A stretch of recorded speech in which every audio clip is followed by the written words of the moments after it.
ॐ अज्ञानतिमिरान्धस्य ज्ञानाञ्जनशलाकया चक्षुरुन्मिलितं येन तस्मै श्रीगुरुवे नमः।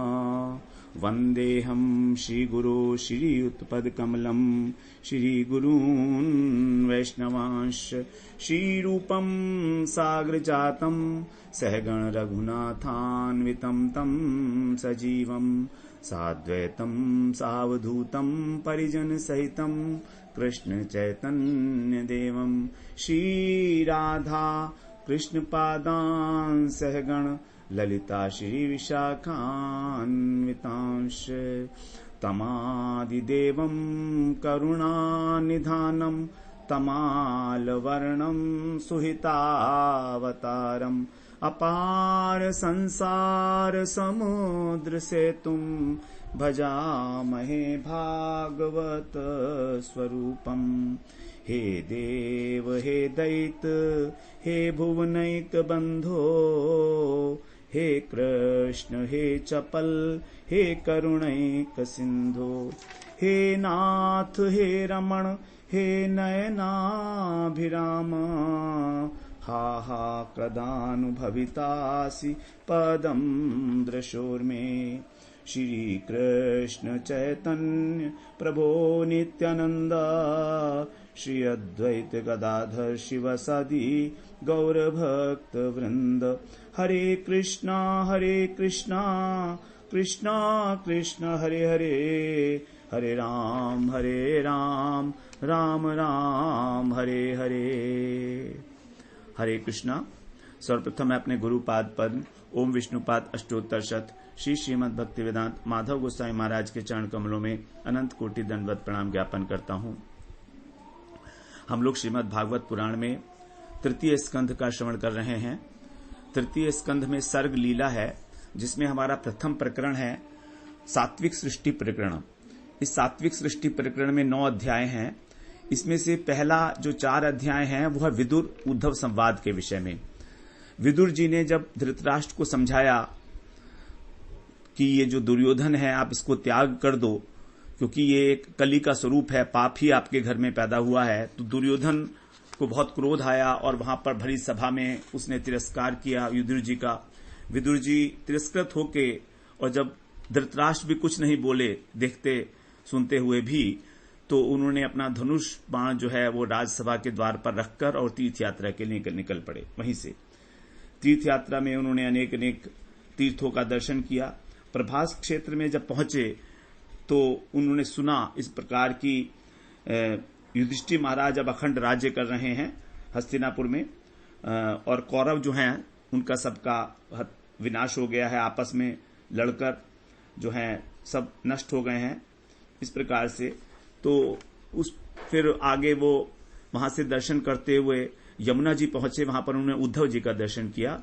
उद्धव जी से बड़े प्रेम से मिले उनसे, और उनसे पूछा भगवान के विषय में, अपने स्वजनों के विषय में, सबका कुशल समाचार एक एक करके विदुर जी उद्धव जी से पूछ रहे हैं कि क्या ये सब कुशल तो हैं।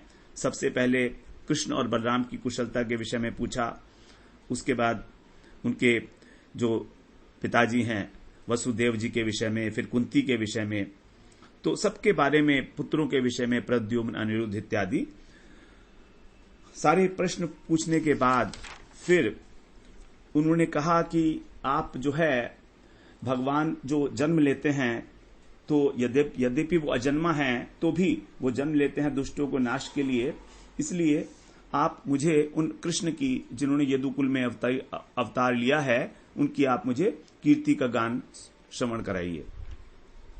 द्वितीय अध्याय में अब जो है उद्धव जी द्वारा भगवान की लीलाओं का वर्णन करेंगे, बाल लीलाओं का विशेष रूप से। तो कह रहे हैं श्री शुक उवाच इति भागवतः पृष्टः क्षत्रावार्तां प्रियाश्रयां प्रतिवक्तुं न चोत्सेह औत्कण्ठ्यात् स्मारितेश्वरः। इति भागवत है, इस प्रकार जो भागवत हैं अर्थात भगवान के भक्त हैं, ऐसे क्षत्रा मतलब विदुर जी के द्वारा प्रिय आश्रयाम अपने प्रियों से जो संबंधित हैं वार्ताम पृष्ठ, कथा पूछने पर अपने प्रिय जितने जन हैं उनके विषय में जब युधिष्ठिर जी ने पूछा, वो विदुर जी ने, तब उत्कंठ्यात, अत्यंत उत्कंठा से भरकर, ईश्वर है स्मारित, अपने भगवान अपने स्वामी का स्मरण कराए जाने के कारण प्रतिवक्तुम उत्सेह न च, उत्तर देने का, उन्हें उत्तर देने के लिए वो व्याकुल हो उठे और प्रश्न का उत्तर ना दे सके, न च, नहीं दे पाए। क्योंकि कारण क्या था? औत्कंठ्याम, उत्कंठा के कारण उनके हृदय के अंदर भगवान का स्मरण हो गया, सभी लीलाओं का। जब विदुर जी ने उद्धव जी से इस प्रकार की बातें पूछी तो कृष्ण से संबंध रखने वाली जो बातें थी, तो उन्हें अपने स्वामी कृष्ण का स्मरण हो गया और हृदय उनका भराया और कुछ भी उत्तर ना दे सके, वो उत्तर देने में सक्षम ना हो सके, क्योंकि वो उनके वियोग में व्याकुल हो गए। तो इसलिए बहुत सारी बातों का एकदम से उत्तर देना उनके लिए संभव नहीं रहा। अब आगे कह रहे हैं दूसरे श्लोक में, यह पंचहायनो मात्रा प्रातराशाय याचितः तन्नैच्छद्रचयन यस्य सपर्याम बाललीलया। यह पंचहायन का मतलब पांच वर्ष का।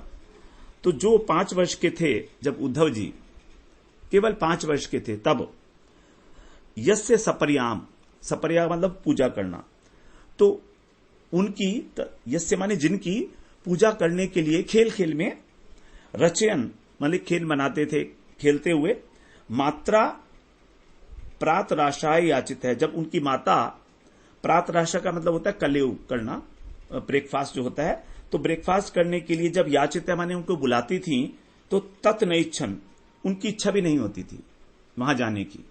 मां बुला रही है, लेकिन वो खेल खेल में ही कृष्ण की मूर्ति बनाकर उनकी सेवा पूजा करने में इतना तन्मय हो जाते थे कि उनको आभास ही नहीं रहता था कि मां बुला रही है, छोड़कर जाना ही नहीं चाहते थे। कृष्ण की मूर्ति बनाकर और पूजा सामग्री से उनकी पूजा करते थे और कहते हैं कि अभी तो मेरी पूजा पूरी नहीं हुई है। इस प्रकार से उनको भोजन करने की भी इच्छा नहीं होती थी। इस प्रकार से इतना प्रेम था उद्धव जी को बाल्यकाल से ही कृष्ण से। कृष्ण को बचपन से ही वो अपना स्वामी मानते थे। तीसरे श्लोक में कह रहे हैं, सकथम सेवया तस्य कालेन जरसं गतः पृष्ठो वार्तां प्रतिब्रूयात् भर्तु पादावनुस्मरन्। सो तस्य, वही उद्धव जी, तस्य माने जब आराध्य की, कृष्ण की, कालेन सेवया, बहुत दीर्घ काल तक सेवा करते हुए, और जरसम गतः, बुढ़ापे में आ गए। अब धीरे धीरे दीर्घ काल तक कृष्ण की सेवा की है उद्धव जी ने, और अब बुढ़ापा आ गया है उनको, वृद्ध काल क्रम से वृद्ध हो गए हैं। तो पृष्ठ भर्तु, पूछे जाने पर भी, जब विदुर जी के द्वारा प्रश्न किया गया तो पूछे जाने पर क्या हुआ, भर्तु माने स्वामी, अपने स्वामी की पादा अनुस्मरण, अपने स्वामी के जो चरण हैं उनका स्मरण हुआया। पादा माने चरण कमल का अनुस्मरण, पूछे जाने पर उनको निरंतर उसकी स्मरण होने लगी। कथम प्रतिब्रूयात, फिर कैसे उत्तर दे सकते थे, क्योंकि जब चरणों, हृदय के अंदर चरण जो है उदित हो गए, तो उसकी शोभा निहारने में, उनकी सेवा करने में ही उद्धव जी इतने व्यस्त हो गए, इतने तन्मय हो गए कि कैसे उत्तर दें वाणी से। क्योंकि वाणी से उत्तर देने के लिए तो जो है हृदय शांत होना चाहिए, लेकिन उनका हृदय जो है भर आया था, विरह से व्याकुल हो गया। तो फिर कथम ब्रूयात, सहसा उत्तर देने में समर्थ नहीं हो सके। चौथे श्लोक में कह रहे हैं, समुहूर्तम अभूत तूष्णीम कृष्णाघ्रिसुदया भृशम त्रिवेण भक्ति योगेन मग्न है साधु निर्वृत है। इंपॉर्टेंट श्लोक है ये। कह रहे हैं कृष्णांघ्रि, कृष्ण के जो चरण हैं, अंघ्रि का मतलब चरण, सुधया, उन चरणों की सुधा अमृत के अंदर में त्रिवेण भक्ति योगेन, तीव्र भक्ति योग से के द्वारा भृशम निमग्न, भृशम माने अत्यधिक, निमग्न माने तन्मय हो जाना। तो कृष्ण के चरण कमलों की जो अमृत धारा है उसमें तीव्र भक्ति योग के द्वारा वो अत्यंत निमग्न होकर साधु निर्वृत, भली प्रकार, साधु माने अच्छे तरीके से, और निर्वृत आनंद मग्न होना। देखिए निवृत्त का दो अर्थ होता है, एक तो होता है निवृत्त, निवृत्त का मतलब होता है किसी चीज से निवृत्त हो जाना, छोड़ देना उसको, और यहां पर ये निवृत्त नहीं है, यह निर्वृत्त, निर र है आधा छोटा, निर्वृत्त का मतलब है आनंद को प्राप्त करना, आनंद मग्न होना। तो तीव्र भक्ति योग के कारण वो आनंद मग्न हो गए, कृष्ण की चरणारविंद की जो मकरंद सुधा है उससे सरोबार हो गए। स्वमुहूर्तम, और मुहूर्त के लिए अर्थात 2 घड़ी के लिए, 2 घड़ी होते हैं हमारे, एक घड़ी होती है 24 मिनट की, तो 2 घड़ी होगी 48 मिनट की। तूष्णीम अभूत, तूष्णीम माने चुप हो जाना, अभूत माने हो गए। तो 2 घड़ी के लिए वो कुछ बोल भी नहीं पाए, इतने व्याकुल हो गए, इतना चित्त भर आया उनका, अतिशय निमग्न होने के कारण कुछ समय जो है वो निशब्द रहे। 5वें श्लोक में कह रहे हैं अब, पुलकोद भिन्न सर्वांगो मुंचन मीलद दृशा शुचः पूर्णार्थो लक्षितस्तेन स्नेह प्रसर संप्लुतः। सर्व अंग पुलक उद्भिन्न, उनका जितना अंग थे शरीर के वो सभी पुलकायमान हो गए, रोमांचित हो गए, अंग प्रत्यंग प्रेम के कारण जो है वो पुलकित हो गया। और मिलित दृशा, मिलित का मतलब किंचित, अर्धनिमिलित स्थिति होती है ना, तो किंचित मुंदे हुए जो उनके नेत्र थे, शुचह मुंचन, शुचह माने वो उनसे, मुंचन माने बहाना मतलब छोड़ना, तो उनसे आंसू बहा रहे थे, प्रेमाश्रु उनसे प्रभावित हो रहे थे, जो उनके नेत्र थे किंचित मुंदे हुए थे, इस प्रकार के। और स्नेह प्रसर, स्नेह के प्रवाह में, प्रेम के प्रवाह में संप्लुतः, डूबे हुए थे।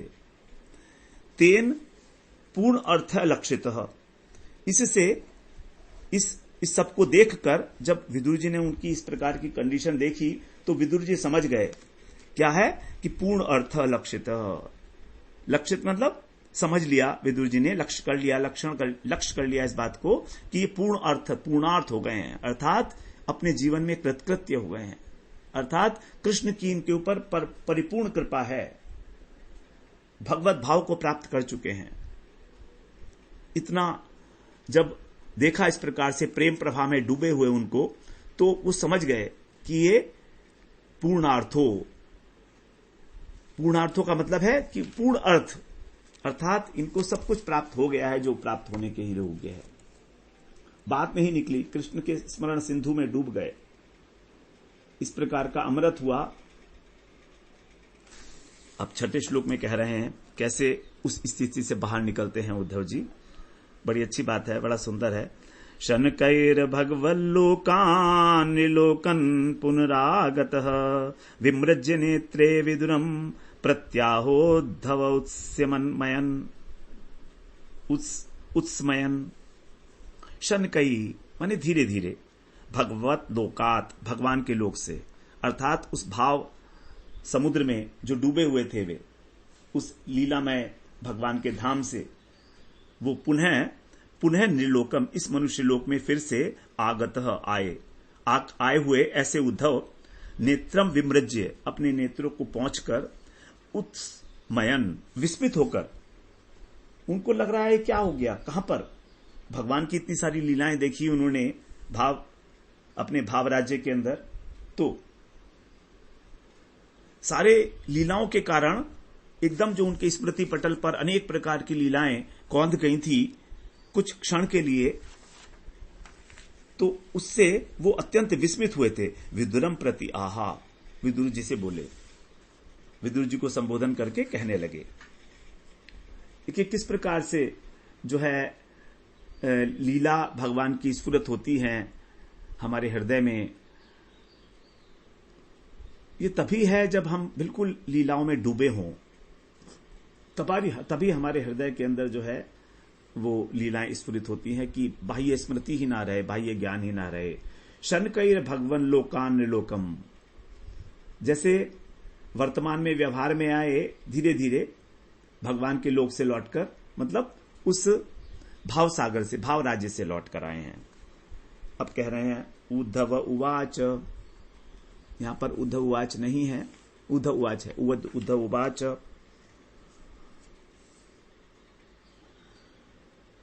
कृष्ण द्युमणि निम्लोचे गीणेष्वजगरेण किम नु नः कुशलम ब्रूयाम गतश्रीषु ग्रहेष्वहम। कृष्ण द्युमणि, द्युमणि कृष्ण कैसे हैं? कृष्ण रूपी जो द्युमणि है, द्युमणि का मतलब सूर्य, कृष्ण जो है सूर्य के समान है। और निम्लोचे, जैसे सूर्य जब छिप जाता है, अजगरेण, अजगर द्वारा, मतलब काल रूपी अजगर। तो ये जो काल रूपी अजगर है, ये क्योंकि समय के साथ साथ सूर्य भी जो है उदय होता है और फिर छिप जाता है, तो जब काल रूपी अजगर के द्वारा सूर्य रूपी कृष्ण, कृष्ण रूपी सूर्य जब गीर्णेशु निगल लिए गए, अर्थात छिप गए, निगल लिए गए, तब गत श्रीषु, जो श्री का मतलब है शोभा, सौंदर्य। तो हमारी जो श्री थी, हमारे जो घर का सौंदर्य था, घर की जो शोभा थी, वो न माने हमारे, ग्रहेशु माने घरों की। नु अह किम कुशलम, अब तो क्या कुशल बताएं आपको। उद्धव जी कह रहे हैं आपने कुशलता का समाचार पूछा है, अब जब कृष्ण रूपी सूर्य ही छिप गया है तो किस बात की शोभा होगी, कुछ रहा ही नहीं है। किसी प्रकार का हमारे सबके घरों को एक महान अजगर रूपी, जो काल के रूप में अजगर आया था, उसने हमको जो है शोभा रहित कर दिया है और सभी शोकाकुल हो गए हैं, शोभाहीन हो गए हैं। तो अब आपने जो पूछा है, ये उसकी कुशलता के लिए मैं क्या कहूं आपसे, कुछ कहने को शेष भी तो नहीं रहा है। 8वें श्लोक में कह रहे हैं दुर्भगो बत लोको वयम यदवो नितरामपि ये संवसंतो न विदुर हरिम मीनाइवोडुपम। उदाहरण दे रहे हैं मछलियों का, किस प्रकार से है 8वें श्लोक में। बत का मतलब अहो, कितनी खेद की बात है, कितना दुख है। अयम, अयम माने यह, लोक दुर्भग, ये लोक कितना दुर्भागा है, ये मनुष्य लोक कितना दुर्भागा है, हाय हाय। बत का मतलब खेद, बत शब्द जो है खेद और आश्चर्य के रूप में व्यक्त किया जाता है। तो कह रहे हैं देखो तो ये कितनी सारी दुनिया अभागी है, और उनमें भी यादवह अपि, जो यदुवंशी हैं, नितराम, नितराम माने अत्यधिक, तो वो तो सबसे अधिक अभागे हैं। क्यों अभागे हैं नितराम? ये संवसंत, जो संवसंत माने जो, यह माने जो साथ में रहते थे कृष्ण के, श्री हरिम न विदु, भगवान के साथ रहते हुए भी उन्होंने श्री हरि को न विदु, नहीं जान पाए। कैसे? उड़ुपम मीना इव, जैसे चंद्रमा, उड़ुप का मतलब होता है चंद्रमा, जैसे चंद्रमा को मछलियां नहीं जान पाती, मीन माने मछलियां। तो जैसे मछलियां जो हैं वो रहती हैं जल में, लेकिन नहीं जान पाती चंद्रमा को। देखिए चंद्रमा भी क्षीर सागर से उत्पन्न हुआ है, अमृत मंथन से पहले ये जो अमृतमय चंद्रमा है, समुद्र में ही तो था। अब मछलियां उस चंद्रमा को समुद्र के अंदर एक चमकीली मछली समझती थी, ये नहीं जान सकी कि उस चंद्रमा के अंदर अमृत भरा हुआ है, ये नहीं जान सकी। जो आकाश का चंद्रमा है, समुद्र मंथन से पहले की बात है। एक समय ऐसा भी था ना, जब वो समुद्र में था, तभी तो उसको समुद्र का वो कहा गया है, समुद्र मंथन के समय चंद्रमा निकला था। तो वो सोचती थी कि हमारी तरह ही कोई मछली है, हमसे ज्यादा चमकती है। उन्हें क्या पता था कि इसमें अमृत भी है। लेकिन जब वही चंद्रमा आकाश में गया, अमृत बरसाने लगा और समुद्र उस चंद्रमा को देख के उछलने लगा, तब मछलियों ने कहा, हमसे बहुत बड़ी गलती हो गई, ये तो हमारे साथ ही था, हम इसका जो वास्तविक स्वरूप चंद्रमा का कि अमृतमय है जान ही नहीं पाए। अपनी तरह से उसको एक साधारण मछली समझते रहे, चमकीली मछली। तो इस प्रकार से भगवान को भी कहां समझ पाए यदुवंशी, वो तो उनको एक यादव ही समझते थे। इस बात को यहां पर कहा जा रहा है। 9वें श्लोक में कह रहे हैं, इंगितज्ञा पुरु प्रौढ़ा एका रामाश्च सात्वतः सात्वसाम ऋषभम सर्वे भूतावासम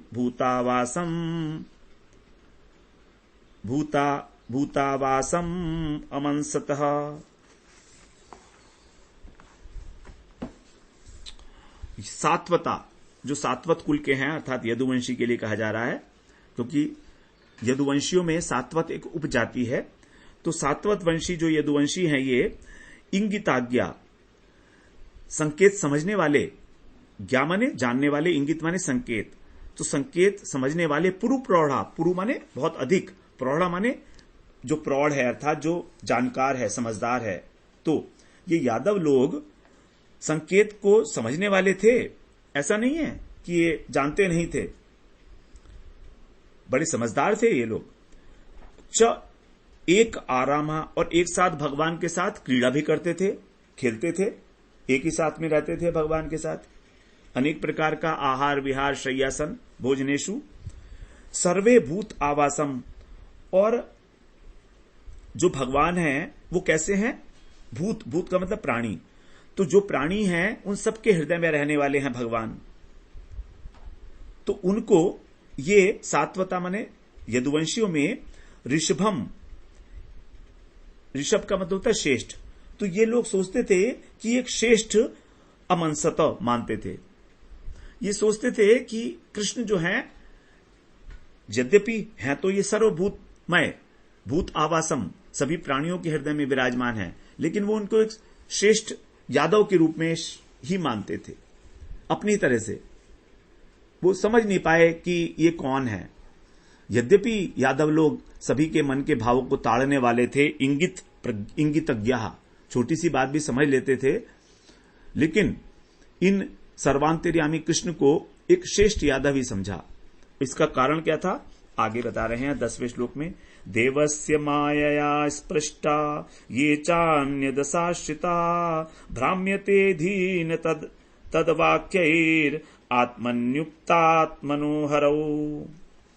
देवस्य मायया, ये भगवान की जो माया है, स्पृष्टा, इसके द्वारा ही ग्रस्त हो चुके थे। भगवान की जो देव माया है, दैवी येषा गुणमयी मम माया दुरत्या, भगवान की माया से मोहित ये लोग उनको ग्रस्त हो चुके थे। स्पृष्टा माने ग्रस्त थे। और ये च अन्यत, असत, और इनके अतिरिक्त जो असत आश्रिता थे अर्थात जो शिशुपाल इत्यादि थे, वे वाक्यई आत्मन है, वे भी उनको एक साधारण व्यक्ति ही समझते थे कि हमारे यादव हैं, ये हमारे बंधु हैं। और इस प्रकार से जो कृष्ण से बैर करने वाले थे, असत आश्रिता, शिशुपाल इत्यादि, वे भी भगवान के लिए निंदा सूचक शब्द का प्रयोग करते थे, असत आश्रिता, जिन्होंने असत का आश्रय ले रखा था। इस प्रकार के जो शिशुपाल इत्यादि थे, शिशुपाल इत्यादि भी तो भगवान के ही संबंधी थे ना, तो लेकिन उन्होंने भगवान का आश्रय नहीं लिया था, उसने तो बैर करता था भगवान से। तो इस प्रकार के ये लोग भी जो हैं भगवान से बैर करते थे। लेकिन इसके बाद भी जो आत्मन है आत्मनि हरौ उक्तम, जो अपने प्राणों को, अपनी आत्मा को, हरौ माने भगवान को, उपतम माने समर्पित कर देते हैं, ऐसे जो महापुरुष लोग हैं, धी भ्राम्यते न, उनकी जो बुद्धि है वो कभी भी भ्रम में नहीं पड़ती।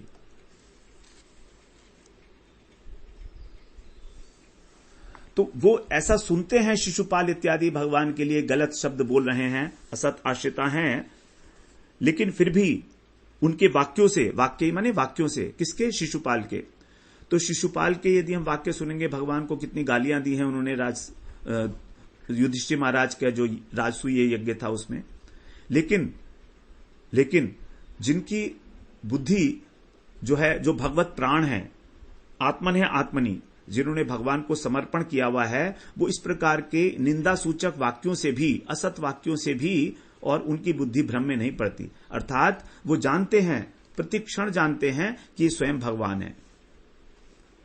अब 11वें श्लोक में कह रहे हैं, प्रदर्श्या तप्त तपसाम अवितृप्त दृशाम नृणाम आदायंतरद्धास्याद्यस्तु स्वबिंबम लोक लोचनम। अतप्त तपसाम, जिन्होंने कभी तपस्या नहीं की है। तप्त माने तपस्या करना, तपस्या, तपसा माने तपस्या। तो जो कभी तपस्या के द्वारा तप्त नहीं हुए हैं, निर्णाम, ऐसे मनुष्य, उनको भी स्वबिंबम, अपने स्वरूप का प्रदर्श्य माने दर्शन कराया भगवान ने। जब प्रकट लीला होती है तो सभी प्रकार के लोग भगवान का दर्शन करते हैं। तो जिन्होंने कभी तप इत्यादि नहीं किए, उन लोगों को भी भगवान ने जो है तृप्त कराया, दर्शन दिए अपने।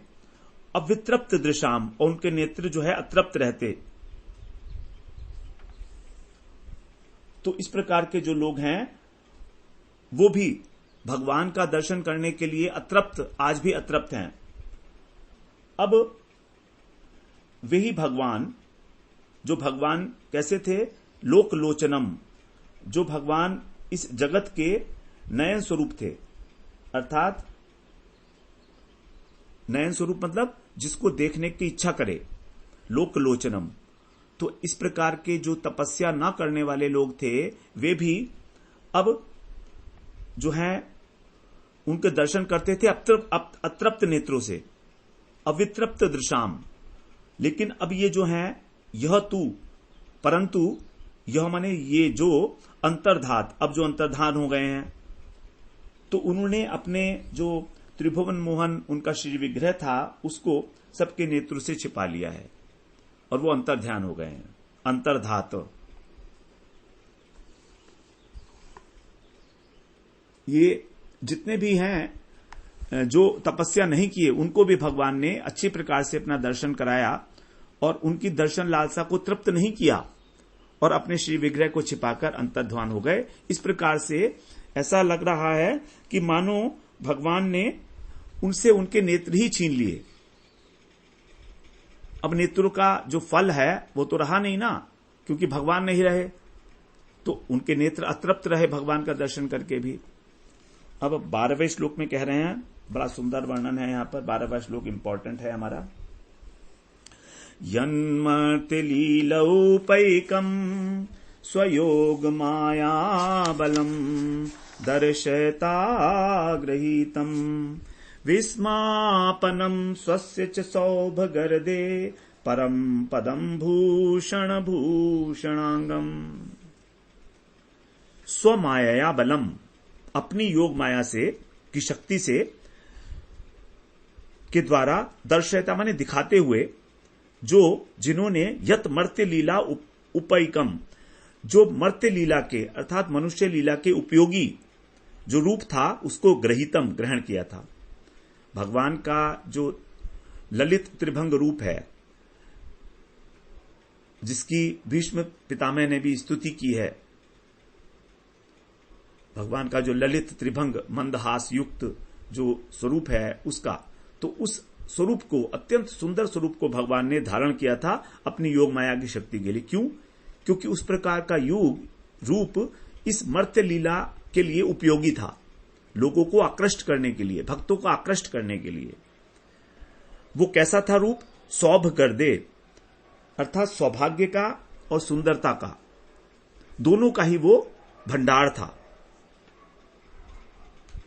भगवान का जो रूप था वो उसकी पराकाष्ठा थी, सौंदर्य का और सुंदरता की पराकाष्ठा। उसको देखकर सभी लोग मोहित हो जाते थे, इतना सुंदर था वो। जो मानव लीला के उपयोगी रूप भगवान ने ग्रहण किया था, सौंदर्य संपत्ति में इतना सुंदर था, इतनी पराकाष्ठा थी उसकी। स्वस्य च विस्मापनम, और अपने आप को अर्थात कृष्ण को भी विस्मापनम, मतलब कृष्ण को भी जो है आकर्षित करने वाला था भगवान का ऐसा रूप। भूषणम, भूषणम, और जो उनके आभूषण हैं उनको भी वो भूषित करने वाला था, आभूषणों को भी सजाने वाला था। भगवान के आभूषण जो हैं वो भगवान की शोभा को नहीं बढ़ाते थे, बल्कि भगवान स्वयं उन आभूषणों की शोभा को बढ़ाते थे। परम पदम भूषण भूषणम, जो परम पदम पराकाष्ठा था वो उसका, किसका? सौंदर्य का और सौभाग्य का, भगवान का जो रूप था। इस प्रकार से यहां पर, और श्री विग्रह का इतना सौंदर्य कि स्वयं देखकर भी आश्चर्य हो जाना। तो भगवान तो हमेशा ही अपने आप में ही एक, उनके अंदर से आभा लावण्य की किरणें निकलती रहती थी उनके श्री विग्रह से, तो उनको आभूषण वगैरह क्या आभूषित कर पाएंगे। बल्कि ऐसा कहें तो कि जो अगर बाजूबंद भगवान को पहना दिया, हार वगैरह पहना दिया, कंगन, तो वहां से तो उसकी शोभा छिपी जाएगी ना, उस अंग की शोभा। और जिन अंगों पे भूषण नहीं है उन अंगों की शोभा जो और प्रकाशित होती थी। तो आभूषण भी भगवान की शोभा से प्रकाशित होते थे। इसका मतलब यही है कि जब भगवान को कहीं बाजूबंद पहनाया तो जितनी जगह पर बाजूबंद है वहां पर उसकी शोभा अंग की छिप गई, उतनी अंग की शोभा छिप गई। तो और जो उसके अलग से अंग हैं वो सब चमक रहे हैं, तो उसकी चमक से वो जो बाजूबंद है उसकी शोभा बढ़ रही है। जैसे बाजूबंद ने भगवान का श्री विग्रह को धारण करके उसकी चमक से आभूषित हो रहा है। तो परम पदम भूषण भूषणांगम, तो आभूषण ही भगवान की शोभा से सुशोभित होते थे। रूप गोस्वामी पाद ने लिखा है कि जब एक बार कृष्ण ने शीशे में अपनी रूप माधुरी देखी तो कृष्ण के मुख से क्या निकलता है, कहते हैं, अपरिकलित पूर्व कश्चमत्कारकारी स्फुरतिमं गरीयानेश माधुर्य पूर अयमहमपि हन्तः प्रेक्ष्ययं लुब्ध चेता सरभस मुपभुक्तुम कामये राधिकेव। अरे ये कौन है? जब शीशे में देखा, अरे ये कौन है, कौन दिख रहा है शीशे में? इसे तो मैंने पहले कभी नहीं देखा। अपरिकलित पूर्व, पहले कभी नहीं देखा, बड़ा चमत्कार है, चमत्कारकारी है। तो स्फुरति, ये स्फुरित हो रहा है, अत्यंत श्रेष्ठ है, श्रेष्ठ माधुर्य से भरा हुआ है। अयम अहम अपि हंत, मुझे भी अत्यंत आश्चर्य हो रहा है। प्रेक्ष्य यम लुब्ध चेता, मेरा चित्त जो है इसको देखकर लुब्ध हो रहा है, आकर्षित हो रहा है इसके प्रति। और यदि मैं राधिका होता तो मैं इसी से विवाह करता। तो भगवान का ऐसा सौंदर्य है कि वो कह रहे हैं कि यदि मैं राधा होता तो इसी से विवाह करता। तो इस प्रकार से भगवान के जो है रूप की यहां पर पराकाष्ठा दिखाई है, सौंदर्य के और सौभाग्य के रूप की। आगे कह रहे हैं 13वें श्लोक में, यद्धर्म सूनुरबत राज सूये निरीक्ष्य द्रक्स्वस्त्ययनम त्रिलोकः कार्ष्येन चाद्येह गतम विधातु ररवाक्स्रतौ कौशलमित्यमन्यत्। यद धर्म सूनो, सूनो का अर्थ होता है पुत्र। तो जब धर्म के पुत्र अर्थात युधिष्ठिर महाराज, धर्मराज के अवतार थे वो, तो जब युधिष्ठिर महाराज के राजसूय यज्ञ में द्रक स्वस्त्ययनम, उस स्वस्त्ययनम मतलब जो मंगल, अयनम माने निवास, तो जब भगवान का स्वरूप है वो कैसा है? स्वस्त्ययनम, मंगल का निवास है। सभी प्रकार के मंगल जो हैं वो भगवान के उस नयनाभिराम रूप में है, सबका आवास है। उसको निरीक्षण माने देखकर, तो सभी की दृष्टि के लिए, दृक वाली दृष्टि के लिए जो मंगल निवास है भगवान का रूप, उसको देखकर लोगों ने विधातुम त्रिलोक है, ब्रह्मा की, विधातु माने विधाता, ब्रह्मा की त्रिलोकी को बनाने का जो कार्य संपूर्ण कौशलम मतलब कौशल है, सोचा लोगों ने कि ब्रह्मा जी जो हैं सब विश्व को बनाते हैं, तो उनकी जो कुशलता का परिचय है वो वास्तव में अद्य इह, अद्य माने आज और यह माने यहां पर सामने हमारे, वाक बत और वाक, बत माने निश्चित रूप से ही ये, और उससे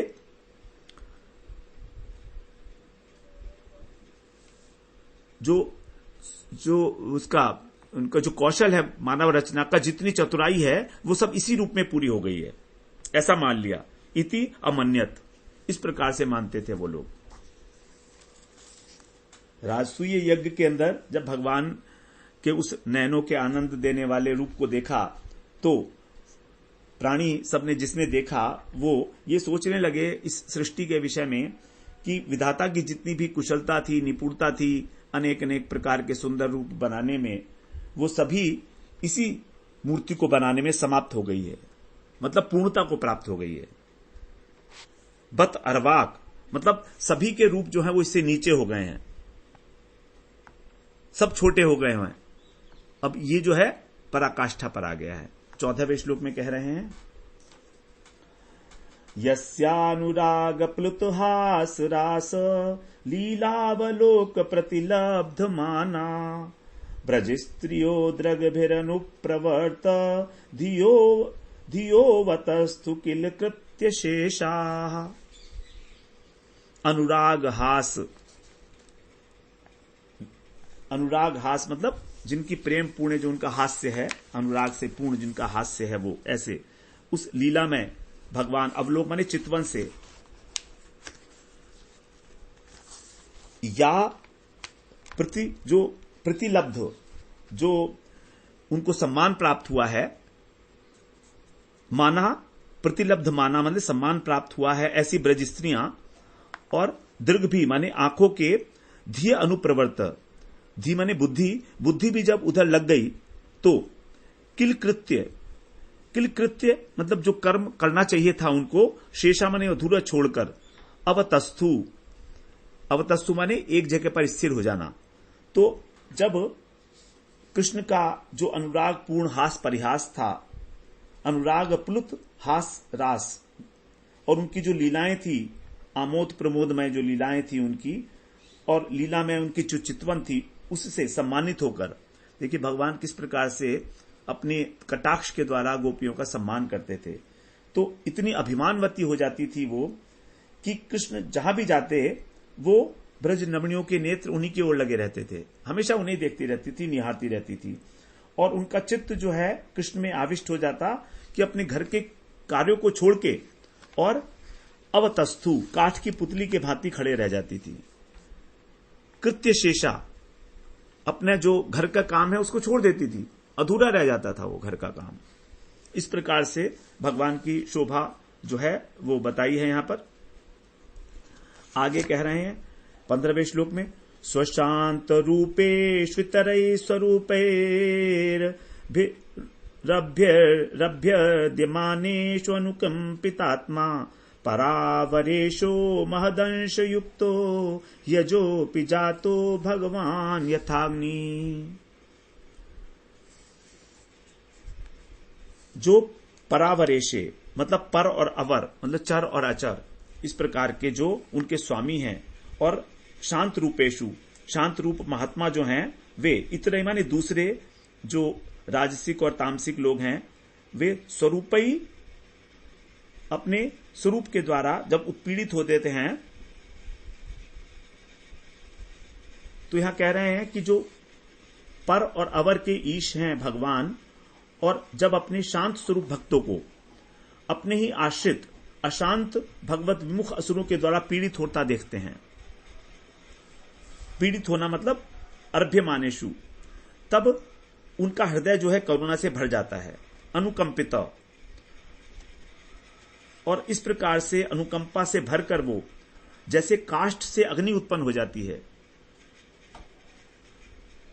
उसी प्रकार से उन्होंने जन्म लिया बलराम जी के साथ, अजन्मा होते हुए भी। अज अपि, अज का मतलब अजन्मा, अजन्मा होते भी महत अंश का मतलब बलराम, महान अंश, तो उससे युक्त माने युक्त होकर भगवान ने जन्म लिया, जैसे यथा अग्नि, जैसे अग्नि जो है काष्ठ के अंदर है लेकिन दिखाई नहीं देती है, मगर जब आवश्यकता होती है, जब दो काष्ठ को आपस में रगड़ा जाता है तो उत्पन्न हो जाती है। उसी प्रकार से वे अपनी कला के साथ और अंशों के साथ अलग अलग अवतार लेकर भगवान जो है इस प्रपंच में अवतीर्ण होते हैं। तो जिस समय ऐसा होता है कि भगवान के जो शांत भक्त हैं वे उन जो अशांत स्वभाव के भगवत मुख असुर हैं उनके द्वारा पीड़ित होते हैं, उस समय भगवान जो है स्वयं को प्रकट करते हैं।